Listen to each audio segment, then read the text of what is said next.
We often talk about this lie that knowledge is power, but we know it's not true power. It's only potential power. It only becomes power when we what? When we use it. But here's the challenge. We have put ourselves in hypnosis every single day, a lot of us, by telling us something that's absolutely not true. And this episode is about transcending. It's about ending the trance that we're not good enough, that we're not smart enough, or something is outside of us. Because when we give our power to the outside, we're always in reaction, as opposed to being proactive and maintaining your agency, maintaining your personal sovereignty and freedom, knowing that you have the power and the responsibility inside. So what do I mean by how to have what you want by doing it? A lot of people, what they really want is they want to feel a certain way. They want to wake up and they want to feel focused, right? You want to wake up and have focus. You want to wake up and have energy. You want to wake up and have motivation, right? You want to wake up and have creativity so that you could write, or you could make videos, or you could draw the things that you want to be able to express yourself, right? You want to have a good memory. So notice, what's the trance? The trance word is have, because it means you either have it or you don't. What I want to do is take those same words and turn them into verbs. To take a noun like focus and turn it into more of a verb. I want you to get used to using it as an action. I want you to think about not having energy. I want you to think about, what would I need to do energy?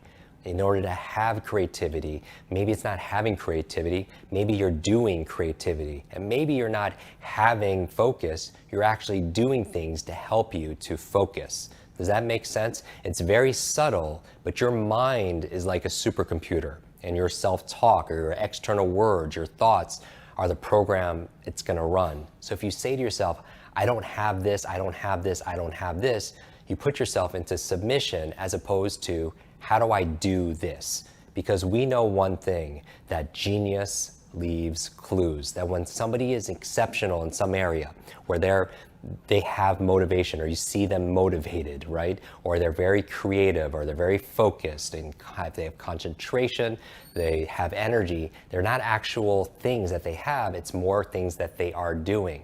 So there's always a method behind the magic. So you'll notice a lot of the episodes that we teach, and certainly in our online programs, many of you know we have online courses, 21 30-day courses, and how to have better focus, how to read faster, how to improve your memory, best critical thinking skills, how to be a great student for junior high school, and also college students and graduate students. But they are full of processes, because there's always a recipe to success.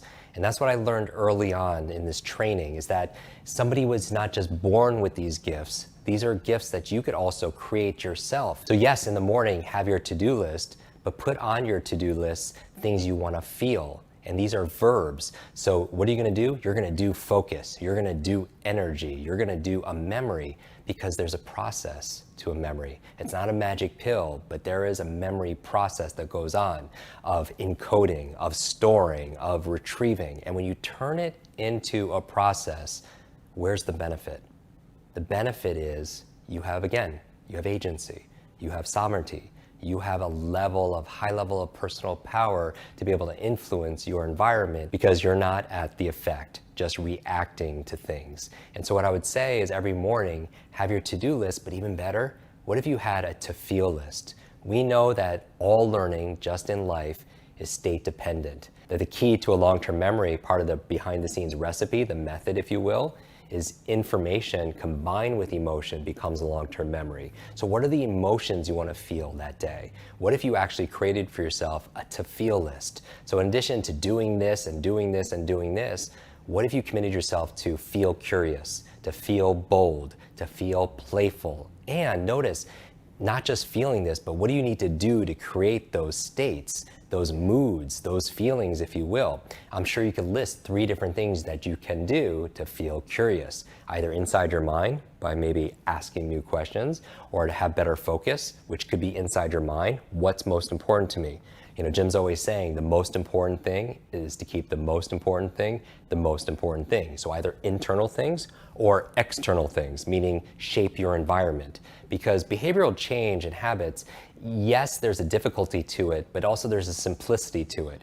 Because your brain, your body, your mind is the ultimate adaptation machine, and it's always conforming to the environment. That's why who you spend time with is who you become. And that's why also setting up your environment to enhance focus and creativity. We've done multiple episodes, even an episode we did early on with Julia Roy about how to set up your environment to be able to promote workflow.